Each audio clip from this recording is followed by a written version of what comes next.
আমার বন্ধুদের আমরা যাদের এদের ভালোবাসি তাদেরকেই বলছি, সবাইকে তো বললে শুনবে না। যাই হোক, একজন বলছে এই বাচ্চাগুলোকে, ওদের ভাষায় যেটা বলে, কুকুরগুলোকে দুটো খেতে দেয়, আবার ফোনে আবার তুলে ছাড়ে।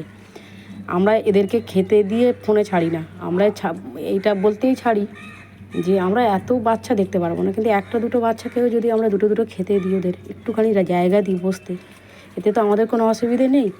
ওরা একটু ভালো, ওরা একটা একটা করে বাচ্চা আমরা সবাই দেখি, অনেকগুলো বাচ্চা দুটো খেতে পাবে। এই বাচ্চাটার মা নেই, আমি ভিডিও ছেড়েছিলাম, কয়েকজন মাত্র দেখেছিল।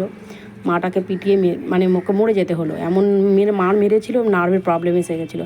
2-4 দিনের মধ্যে ডাক্তার দেখিয়ে কিচ্ছু করতে পারলাম না, ও বাইরে বেরিয়ে গেল, চেন দিয়ে বেঁধে রেখেছিলাম। সবাই আমাকে বলছে কমেন্ট করে যে কী বলে, তুমি বেঁধে রেখেছো কেন, খোলো। যেই ওকে খুললাম, ব্যাস ছিটকে চলে গেল কোথায়, পরেক্ষণে গিয়ে দেখি খুঁজে ওকে পিটিয়েকে মেরে দিয়েছে।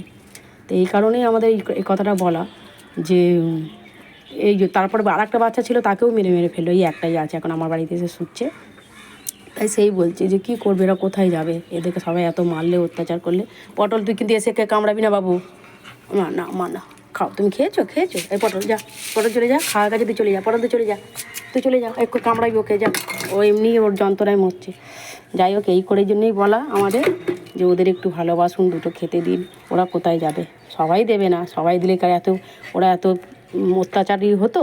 কিন্তু আমরা যারা পারি না এতগুলো করে করতে, একটা অন্তত বাচ্চাদের একটু দেখে একটুখানি রাখতে পারি। আর কি বলবো, সবাইকে আমার ধন্যবাদ।